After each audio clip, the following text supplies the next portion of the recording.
Hello and welcome to More Than Footy, your official Sydney Swans podcast, brought to you by Bing Lee. I'm Tom Chadwick. And I'm Caitlin Scolari. Chatty, great to have your company again. Yes, it's been a frustrating couple of weeks though, hasn't it? So what have you made bit. of our first two games? I thought round one against Brizzy was really great, just unlucky in the end. A bit shocked by opening round myself. What about you? Yeah, it's been frustrating. It's a good point. I don't think we've played too badly, but zipping two to start the year is a little bit frustrating given some of the patches we've played. Speaking of which, we've got a really important game this weekend, heading to Perth to take on Fremantle. Unfortunately, one man that won't be making the trip is Errol Gulden. Errol, welcome and thanks for joining us. Thanks for having me. Heard that this is only second to the Joe Rogan podcast in terms of viewers. So you said it. Yeah. It will be now with you here. Mate, let's get straight to it. How is the rehab coming along? Yeah, it's been a pretty slow first few weeks, to be honest. And I guess kind of straight after the game, I stayed up in the Gold Coast and went up to Brisbane for the surgery 2 days after the game. And my mum and my girlfriend came up, which was good, and looked after me. So I was supposed to stay in Brisbane for about a week, and then the cyclone hit. So I had to quickly get out of there and jump on a flight back down to Sydney. And since then, to be honest, I haven't really been able to leave the couch too much. Just been really important to kind of keep the swelling and the bruising down post-surgery. So it's been a really frustrating nearly 3 weeks now. And but had a meeting yesterday with the surgeon over Zoom and kind of got the all clear with my stitches out to hopefully start a bit of low-level upper body stuff. And slow process, been pretty frustrating, but it's just all part of it, unfortunately. What does rehab look like now? At the moment, it's not a whole lot. Yeah. Coming in and just trying to do a little bit of ankle movement and just trying to get a little bit of range back through the ankle. I'm out of the cast, which is good, and into the moon boot, so I can kind of put a little bit of weight through my foot when I'm on my crutches too. And that's pretty much it, to be honest, and just a lot of time on the couch. Tell us about the night and the incident itself. When you did the injury, did you know straight away how bad it was? I heard a pop when it happened, and I thought that's probably not a good sign. But I kind of got up and tried to put some weight through my foot, and it was pretty sore. But I kind of came off the ground into the rooms, and I was like trying to put a bit of weight through, and I thought it might have just been like a bit of a stinger and be able to maybe get back out there. But then as soon as the adrenaline from playing wore off, we had a look, and like my ankle was already 3 times its normal size before I'd even taken my sock and boot off. So we knew pretty much then that it wasn't a great injury. So. Went straight, left the ground pretty much before half time, straight to the hospital in the Gold Coast, got an x-ray, and unfortunately it was a break through my fibula. Not good. What is the general estimation time of return, do you think? Still a little bit up in the air. I'm heading back up to Brisbane to see the surgeon again in a couple of weeks, 2.5, 3 weeks, and I think then 5 weeks post-surgery to probably become a little bit clearer as to how long it will be. I think a lot of it's just got to do with kind of how quickly I can get my ankle moving again and try to get some weight through it, and I guess how the rehab goes. I remember on the night we obviously left Isaac and Chad in Sydney, given it was a pre-season game, and took yourself, and unfortunately the injury happened. What is your stance on pre-season games and the balance between actually playing pre-season games and being ready for opening round, or do you think they are worthy? Would you rather state of origin or something different in place? So I'm someone, I just love playing football, whether it's a practice game out at Lakeside, like intra-club, or whether it's a regular season game or whatever. I just love playing footy. And unfortunately, 3 weeks prior or 2 weeks prior to, it was 3 weeks prior to the Gold Coast game, I had a head knock at training, and so I actually missed one of our big intra-club games, and that was kind of the reason why. There was no discussion about me missing the Gold Coast game. I just had to get an extra game under my belt before the season started. And, if it was up to me, not that it is, but if it was up to me, I'd be playing every game anyways. I don't really like the idea of resting. And so as you can imagine, it's pretty frustrating now having to watch these games. But, I think that's probably it's a topic of discussion. But, it's part of the game. Injuries are part of the game. And unfortunately, there's some injuries that you can't really avoid like this, and you can sit there in hindsight and say that you get rid of pre-season games, but I think for players, particularly myself, my view on it, I love playing footy, and I'm sure the fans love watching it too, so I'm okay with playing as many games. Since the spate of injuries though in the off-season, there has been a bit of talk about bringing State of Origin back, and that would be a good pocket to play it. Clearly a New South Wales boy, if the AFL reintroduced State of Origin, you were playing against SA, Vic, WA, Tasmania or even represented the Allies. How would that sit with you? I think that would be great. I think that would be really cool. I think there's definitely an area, it's an area of our sport that we can get better at. I think offering the fans kind of different things. Obviously, you see it in a lot of other sports. Obviously, it's a bit different, I guess, in football. Like they go and have the international breaks and go and play for their country. But I think even the initiative this year to have the Indigenous All-Stars game was really cool. And, I hope that they continue with that game. But, to have something like that, whether it be playing for New South Wales or the Allies or, I can't remember. I think it might have been 2008 when it was the 150-year celebration and they had the Vic versus Dream Team. That was pretty cool. Yep. So I'd also love to see him bring international rules back. I think that's, pretty cool, I guess, for the players, who are picked in that team to be able to spend time with. Is that biased because you know how good you'd be at that? Because you used to play soccer. So if you played with a round ball, you would absolutely dominate. More just I'd love to just go over to Ireland and play at some of those famous... Croke Park. And, it would just be a pretty cool experience, I think, to be surrounded by the best players in the comp and get to know them a little bit better. But to go over and represent your country, it would be pretty cool as well. So. What's life outside footy for you? What do you want to... Well, I guess now. Yeah. It's time on your hands. Yeah. I've had a fair bit of time to think about that the past few weeks. To be honest, I think it's been 4 years since I got drafted. I've been all in on footy, and footy's my life. I love the game, and spend a lot of time here at the club. Even days off, I'm in every day, as most people would know. So it's been a bit of a challenge not being able to be in here much, but it's given me time, I guess, to think about what it's something I want to do outside of football. And I'm considering my options. I don't really know exactly yet what I want to do, but I'm probably going to look down the path of studying in the next year or two, and what that looks like exactly, I'm not too sure. But I got a chance to sit in the coach's box on the weekend, which was a great experience. I do love that side of the game as well, and coaching, and that hopefully there could be an opportunity there when I'm done playing footy if that's a path I want to go down. But outside of footy, I love soccer. That's my big passion. Really? Yeah. Hadn't noticed. Not many people would know, but I love football. Massive Liverpool fan, but I just love all of the football, and I like playing golf too. So it's been pretty good that my two favourite things have been taken away from me at the moment. Speaking of golf, a little birdie told me that you were absolutely filthy because your brother got a hole-in-one on the weekend, and clearly you can't play at the moment because of your foot, and you were dirty on him. Tell us what happened there. Yeah, he was down in Melbourne playing with his boss, and he FaceTimed me. It was about 8:30, second hole of the day, and he's actually had a hole-in-one on a par 4. It wasn't just a hole-in-one, it was a hole-in-one on a par 4. So, he's... Have you ever had one? I've never had a hole-in-one, no wonder you're dirty. Yeah, I'm pretty filthy. It's just kind of insult to injury. Of course, it's happened now. I can't go and at least have a crack at doing it myself. But, he's let me know every single day since. Unreal. Going back to, I just want to pick up what you said about the coaching. I do notice that you have a decent footy brain and you like to sort of study the game a lot more. Is that a genuine career path for you? Clearly, you're a young player at the moment, so retirement's a long way away. But is that a genuine career path for you to take up coaching once you're finished? It's definitely something I'm interested in. Whether or not I'd want to do that, I'm not 100% sure. I think it's pretty tough on the assistant coaches, particularly in Sydney as well. They don't get paid a hell of a lot for the amount of work that they do, in all seriousness. I know that's a bit of a spot of contention, and I think it would even be good for the game if they just brought back the cost of living allowance purely for assistant coaches living in states like Sydney where it's so expensive.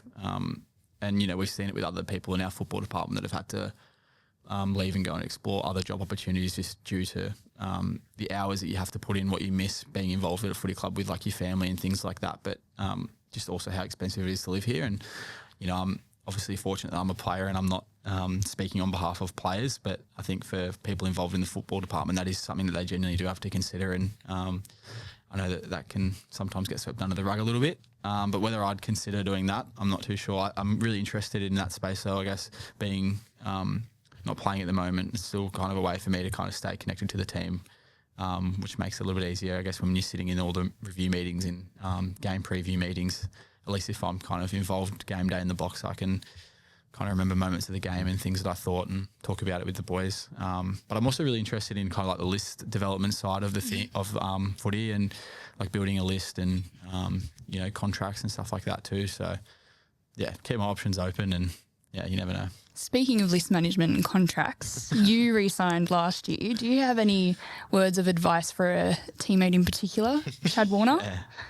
Yeah, Chad and I have obviously got a very good relationship, and we've been talking about it a little bit. So it's tough. It's tough for me to speak on this matter. Like I don't think it's something that we should really be talking about too much. I think it's his choice, it's his career, it's his life. So I know that he'll go through what he has to go through to make that decision, and obviously we all feel the same way. We all want him to stay. There's positives and negatives for him for both options that he has, but he said he's just keeping an open mind, and I don't really like commenting too much on, I guess, Chad's individual. What's the word I'm looking for? On his individual moment, I guess. Now, you guys let us in on a little moment that happened in the preseason between you two, where Do you know what he's going to be talking about? prepping for a photo shoot. So you guys have a unique relationship. Now, just let us and our viewers and listeners in on what happened leading up to the photo shoot in Melbourne, a certain lizard and screenshot and everything that happened there. Caitlin, maybe you kick it off. Maybe you're very well to explain that. So we were heading down to Melbourne for a broadcast shoot and a partner commercial shoot. We had a little group chat that you started with all of the boys travelling and said, we're going to go here, blah, blah, blah, time, wear this. Don't forget this. Et cetera, with everyone. Children, you need to remind them. Some are good. And I started a side group chat with you, Isaac, and Lizard. Yeah. And I was getting a little bit of heat in the group chat from Lizard in particular. So I took a screenshot to send to my lovely boyfriend who also works at the club as I was waiting in line for a coffee at the Virgin Lounge, and completely distracted sent it to the group chat. I didn't even have time to react, and then the messages came flooding in. And what did you think when you saw that she accidentally sent a screenshot of your chat to that chat? Yeah, Clearly having a go at Lizard, let's be honest. No, which is fair enough too. Liz is, as we know, isn't necessarily the best bloke to be around and things like that. But He's fine. yeah, and I actually had a bit of a shocker myself. I sent a message I thought was just a group chat with myself, Isaac, and Lizard, and you. It was that exact group chat, and I was maybe complaining about the planning of the trip and how it could have potentially been done a little bit better. Hey, I agree. I didn't want to be there with you guys either. Yeah, it was shocking. I think it's just next time I'm in that situation, I'm just going to be removing myself from any group chats to avoid any future issues. Now, before we move on to our favourite segment called Favourites, just one more generic footy question. We're zipping two. How have you rated the start of the season? I know we said at the top that it's been a little bit frustrating. We could have nabbed a win against Brisbane. How have you rated our start so far? I think we've actually played some pretty good footy. I think we just haven't done it consistently for like 4 quarters. And I think obviously there was a lot of boys and probably supporters as well that would be nervous to see how we started the year off the back of the grand final, and rightfully so. But I think it's been really positive to see a lot of younger boys kind of take their opportunity in the team as well. We've got a pretty significant injury list at the moment, and it's only been made worse on the weekend by Pell hurting himself and also Juzzy getting a 3-week suspension, which was probably... Unlucky. Questionable. Unlucky. But yeah, I think, to see the likes of Tom Hanley come in and just play some really inspiring footy with the way he's been pressuring, and obviously, the 2 boys that made their debut for the club on the weekend as well, and obviously Ben Patton the week prior to with Tom Hanley. It's been really impressive to see how they've gone about it. And I think we're still, obviously we had a really good season last year. We're still a young team. We're still developing. We've been lucky enough to play a lot of games together at quite a young age. But I think it's a really good challenge for the group at the moment to hopefully stand up, I guess, this weekend against Freo with a bit going on. And, there's an opportunity there for a few boys to, I guess, put their hand up and really cement their spot in the team. Brisbane are a great side, obviously, and I thought we well and truly matched them for the majority of the game, and just a few kind of fundamental errors of skill execution and fumbles and stuff like that probably cost us in pretty key moments throughout the game, but I think it's been a positive start. It's funny, I was actually, as we've spoken about, I got a bit of time on my hands at the moment, so I went back and was kind of looking through Brisbane's start to the season last year and kind of the trouble that they found early in the year, and I think... obviously you want to win as every game that you play, but that's not always realistic. But one thing that you do get from losing is you do really review the games properly, and you do find areas where you can improve. And I feel like, potentially last year we got away with a few games, through a few moments of individual brilliance and won games that we probably shouldn't have won. And, whether that meant that we maybe glossed over a few issues that we probably needed to dive into a little bit more that may have come to bite us at times where we didn't want it. Like it's potentially, but I feel like last year in particular, we learned our most from the Port Adelaide game where we got belted, the Doggies game where we didn't play well. And I think maybe that this year, a few results not going our way early might not be the worst thing for us come later in the year. And I think last year, we obviously started the season well and potentially run out a little bit of steam towards the end of the year. So if we can kind of flip that script and build into the end part of the season and then fingers crossed into finals, and it might not be the worst thing. But that's not to say that you don't want to go out there and win every single game you play. Yeah. Are we ready to play our game? We are ready to play. You good to go? Let's go. So, rules of the game. You say the first thing that comes to your mind. No fence sitting. And you can't sit on the fence. Okay. Quick fire, rapid fire. It's called favourites. Yeah, so favourites. It's just the first thing that pops into your head. Okay, so I'll start. off, Caleb. I will. Who is your favourite teammate? Chad. Yeah. Favourite Swans employee? Coxie. Very good. It's the first one I've lost. Yeah, I'm a little bit hurt, but that's all right. Your favourite non-Swans AFL team? None of them. Fair. Yeah. Good answer. No, that's not bad. Yep. Favourite public holiday? Or holiday? Christmas. Yep. Yeah. Favourite moment at the Swans? Both the preliminary finals. Yep. Now, I know you're a bit of a foodie. Favourite dish? Mexican food. Okay. Your favourite sibling? It's not Adam. It's not Adam and it's not Senna. It's probably my sister Alana that not many people up here know because she lives in Victoria. But I love all my siblings equally. Yeah. They're good. Favourite footy memory? Probably those prelim finals, yeah. Favourite holiday destination? Far out. That is a really good question. I just love going to Europe in general, although I'm planning a trip at the end of this year to South America and I'm really looking forward to doing that. Tell us about that. Well, I wasn't aware of this. So where are you going in South America? Before we get on to the last question of favourites, where are you going in South America? At the moment, obviously subject to change. Yep. But at the moment, the plan is to go to Colombia, Argentina and Chile. So a little Just bit watching of 10 football games. Yeah, I really want to go to 140,000 stadium. Yeah. There's a particular team in Argentina and Buenos Aires called Boca Juniors, and they play at this team called La Bombonera, and it is like nothing you've ever seen before. So I really want to try and get there. What's the capacity there? I don't know what the official capacity is, but it's certainly they fit a lot more people in there than what That they should. Yeah. Oh, And dear. the stadium literally, like you can see Shakes? it's shaking. That's when they pretty jump. cool. Yeah, that's pretty cool. Finally, I think I might know this one, but favourite weekend activity? Playing footy. I thought it was going to be golf.